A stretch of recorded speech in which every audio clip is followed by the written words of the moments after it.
Hey, good morning. Thank you so much for joining us here on Fox 4 Morning News. I'm John Barron. We are continuing to track the latest update on the brush fire that is taking place still right now in Naples. Now, the Florida Forest Service says that the 300-acre wildfire is about 75% contained.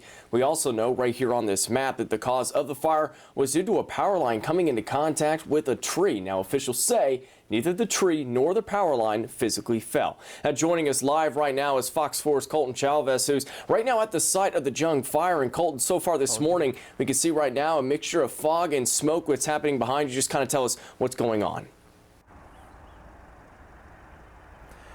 Well, John, yeah, and that's one thing that we wanted to work to really confirm this morning. I was talking with our meteorologist, Lauren Petrelli. I was asking her, is this smoke, is this fog? And we're being told it's a mixture of both. And even standing here right now, you can still smell that heavy smoke that comes from these brush fires. And you look over here, right over here to my left, you can see that how much of this fire just really surged through this area. And one concerning piece of this, John, is that on this road here, it's just right next to a home. If we just skip right across this road, you can see why they issued evacuations earlier when this fire first started. But let's take a look from yesterday as we were following crews starting to contain this thing. Now, as crews continued to work to contain this fire, the roughly 300-acre blaze has definitely had its impact on this community here in Golden Gate. But so far, no word from fire officials about the total amount of damages or if any homes were lost. Now, Michael Harris, he's with the Florida Forest Service. He says investigators actually discovered within the first 24 hours that this fire was started, as you said, John,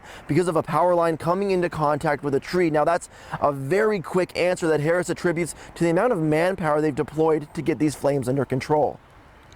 A lot of manpower, a lot of equipment, a lot of agencies contributed to getting this under control as quick as we could.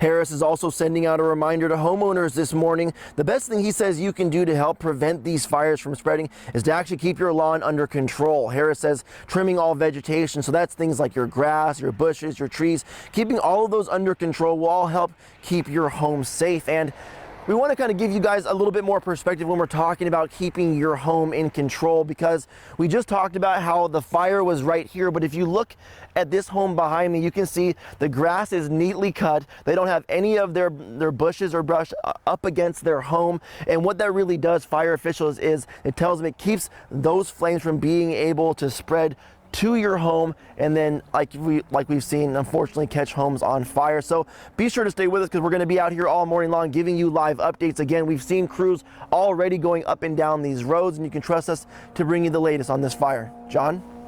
Colton, thank you so much for that. Of course, we'll continue to go back out to Colton throughout our morning show, so stay tuned for that. Lauren Petrelli joining us right now in the Fox 4 studio right now. Just kind of tell us what we're seeing and really what's going on so far. John, thankfully, even with some of the gusty conditions that we had yesterday, we didn't see more wildfires break out like we did on Friday. And we have a lot of that fog, which means we have plenty of relative humidity out there above 30%. And that is going to help as we head throughout today. Speaking of the fog, you heard Colton right there say that it's mixing in a little bit with the smoke out there. Here is why the fog is good, because it means there's moisture out there, and our soil can take any moisture it can right now. As we are in the thick of our dry season, it's been quite a while since we've seen any significant rainfall. Right now,